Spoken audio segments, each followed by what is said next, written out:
de que a gente vê essa imagem dentro de um contexto urbano. E aí eu queria tentar entender um pouco o que pode ter acontecido. É óbvio que a gente vai esperar toda uma análise, tem toda uma investigação que vai acontecer, mas exatamente por estar dentro de um contexto urbano e termos essas imagens que chocam muito da TV Globo, que foram mostradas a ele fazendo esse zigue-zague, o que a gente enxerga nessas imagens? De fato, aparentemente, o piloto tentou evitar um acidente mais grave?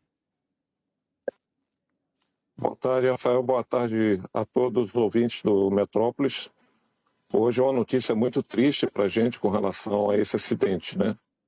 Inicialmente, o que a gente pode observar, toda a trajetória da aeronave é o piloto, exatamente como você mesmo comentou, pelo problema provavelmente técnico que deve ter ocorrido durante o seu voo, e ele tentando buscar a melhor posição para colocar a aeronave.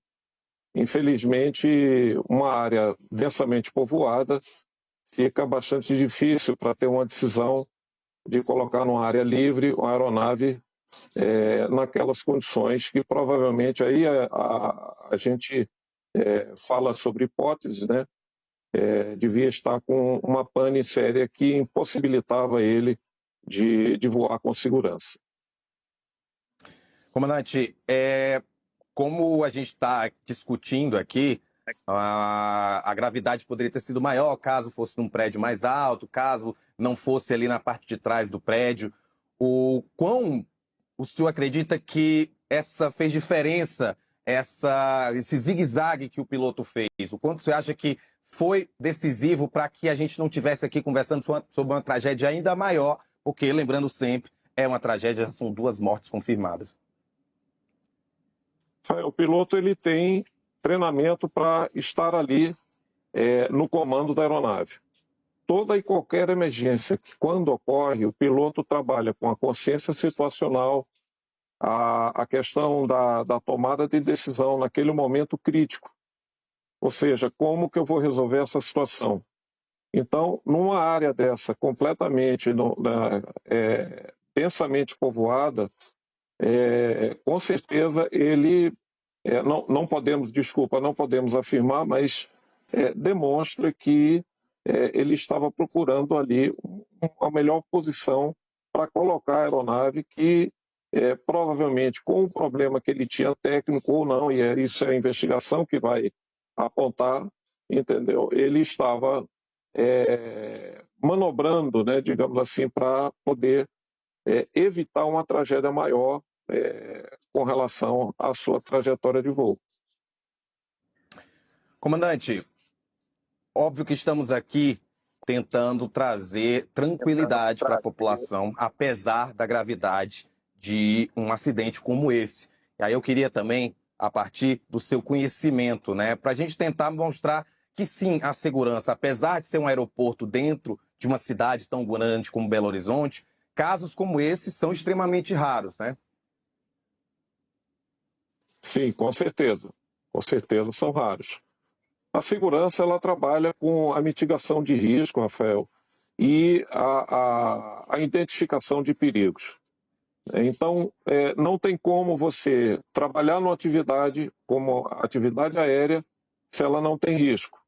Então, a segurança operacional, ela trabalha exatamente para que, juntando todos esses pontos, não só a questão da identificação do risco, do perigo, a mitigação do risco, mas também voar numa condição em que essa segurança ela esteja sempre em um nível aceitável. A gente procure, de diversas formas, trabalhar para que a gente diminua cada vez mais o risco e fique cada vez mais distante do perigo. Faz alguma diferença o fato do avião ser um bimotor ou um monomotor para um avião comercial que as pessoas normalmente pegam com várias pessoas? Não, a aeronave, a questão de tamanho, né, a gente vai trabalhar com questão de performance. Cada aeronave, seja ela monomotor, bimotor, um jato comercial, ele tem a sua performance. É óbvio que uma aeronave monomotor, né, a gente trabalha sempre com a condição de, no caso de uma pane, o que a gente chama de briefing, já é feito em todas as etapas do voo, seja ela mono, bimotor ou um jato comercial, para que essa consciência do piloto ela seja já focada no caso de uma ocorrência de uma emergência e ele tenha que agir de forma imediata, né? A questão do monomotor é uma ação muito mais rápida, né?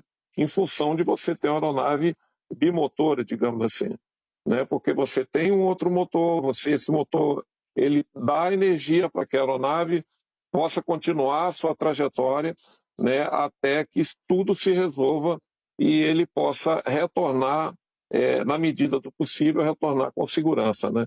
Isso para as aeronaves bimotoras ou aeronaves comerciais. A monomotor realmente ela é uma aeronave, digamos, um pouco mais crítica em função de ter um motor só e, infelizmente, na ocorrência de uma falha, de uma pane, a ação tem que ser muito imediata.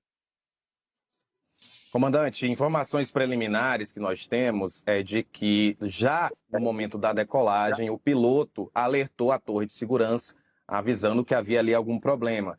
A torre, inclusive, disse que ele estava liberado para voltar, mas infelizmente ele não conseguiu alçar altitude suficiente para fazer esse retorno. O senhor pode explicar um pouco para a gente, então, que regras são essas antes da decolagem que indicam que a aeronave está apta para fazer essa decolagem? E a partir disso, o que é que pode, né, na visão histórica, né, do que a gente tem do histórico dos acidentes aeronáuticos, o que pode ter acontecido nessa decolagem que impediu que ele conseguisse conseguir altitude? As ferramentas que são utilizadas antes de qualquer voo é o planejamento que o piloto faz, o combustível que ele vai fazer a etapa, o alternado, a metrologia e principalmente a manutenção, se está em dia, né, para que a aeronave possa realmente fazer um voo seguro. Esses são alguns pontos que a gente tem que considerar, né, e faz parte do nosso trabalho da atividade aérea no dia a dia. Qual é a outra ferramenta? A questão do briefing, né, da preparação daquilo que o piloto vai mentalmente se organizar no caso de haver uma emergência numa decolagem, ou até mesmo no pouso.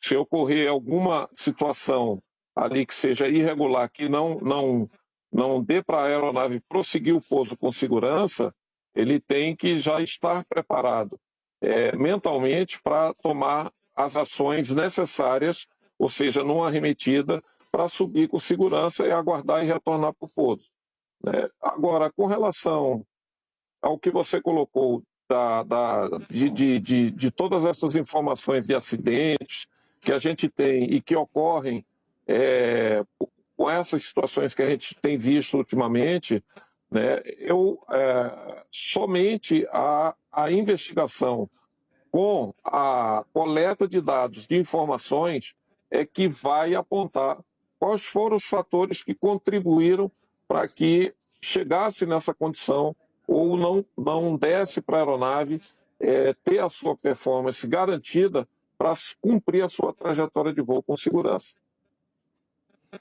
Comandante, vou pedir que o senhor continue com a gente, porque a nossa repórter Helenilza Cordeiro está com o Major